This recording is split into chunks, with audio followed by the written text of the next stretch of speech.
Elle a tendance à tendance à partir de ce côté-là. Enfin, vous voyez, elle corrige très bien. C'est ce qu'on va faire avec le plâtre. Voilà.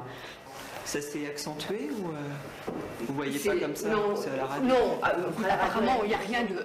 c'est parfaitement réductible, regardez, vous voyez, je la mets parfaitement droite, mais c'est sûr que si vous l'asseyez sans rien, elle part comme ça, elle va fermer son flanc, vous voyez, regardez, pas pareil, vous voyez, pas pareil des deux côtés. Donc elle a une petite asymétrie, bon, pour le moment il n'y a rien de catastrophique. 102,5. Il faut prendre en charge tous les aspects de la maladie, parce que si, par exemple, on a bien vu pour certaines équipes, où on prend très bien en charge le problème orthopédique et pas le problème respiratoire, ça va pas. Allons-y, jeune fille. D'abord normal. Tout doux. Tout doux.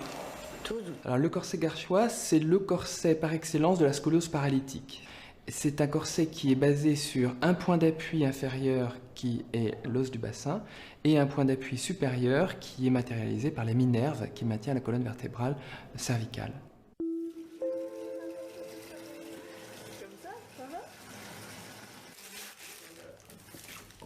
Alors les étapes de la fabrication d'un corset garchois, ça commence par la prise de moulage, soit un moulage qui est pris dans le cadre de Cottrell, soit un moulage qui est pris de façon bivalve si les enfants ne sont pas trop déformés, ou soit une prise de moulage qui est faite ce qu'on appelle un billot. C'est l'enfant qui est mis en élévitation sur lequel on peut passer les bandes plâtrées en circulaire. T'as des muscles. Il faut, si vous voulez, avoir vu beaucoup d'enfants et avoir pratiqué cette technique de nombreuses fois et d'une façon continue pour avoir un bon savoir-faire.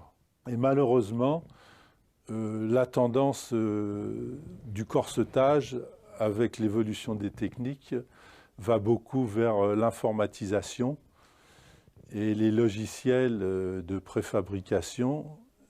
Et ce qu'il y a, c'est que dans ces pathologies-là, ces logiciels sont très difficiles à appliquer parce qu'il y a toute une sorte de détail, de positionnement qu'il est difficile de soustraire à la prise d'empreinte des corsets plâtrés. L'informatique, probablement, ça sera beaucoup plus utilisé dans l'avenir. Je pense qu'il y a des indications qui sont sûrement très intéressantes, soit pour des patients peu déformés, en particulier les petits, au moment où on les moule les premières fois, où le plâtre est quelque chose de, je dirais, stressant, parce qu'ils sont enfermés dans le plâtre, qu'il faut le couper, que ça fait du bruit et que c'est le moment qui est le plus difficile pour eux. Deuxième période de la vie où ça devrait pouvoir être assez rapidement intéressant, c'est pour le patient qui est opéré du dos, qui est arthrodésé, qui est stable, et chez qui il y a un renouvellement de corset à l'âge adulte pour une question de confort. Je pense que par contre, ça sera beaucoup plus dur quand on moule un corset en correction pour corriger une scoliose, parce qu'il y a toute une technique de bande plâtrée qu'il va falloir essayer de régler pour pouvoir utiliser l'informatique. Encore un petit peu, qu'elle soit plate. Voilà. En fait, ce qu'il faut savoir, c'est que quand c'est un corset correcteur, il est moulé en cadre, et les moulages en cadre entraînent souvent des périodes de difficultés respiratoires. Et donc on a la chance à Garches de pouvoir avoir pendant les moulages non seulement des médecins de médecine physique et de réadaptation et des kinés, mais aussi des médecins réanimateurs qui peuvent intervenir sur le plan respiratoire. Et on peut effectuer ces moulages avec une aide respiratoire en ventilation non invasive et intervenir en urgence s'il y a besoin, ce qui ne peut pas être fait ailleurs en France. Voilà. C'est bientôt fini, ma chérie. Voilà, toi. 15, 16, 17, 18, 20. Non, bah, c'est fini. 19. T'as gagné. Bien.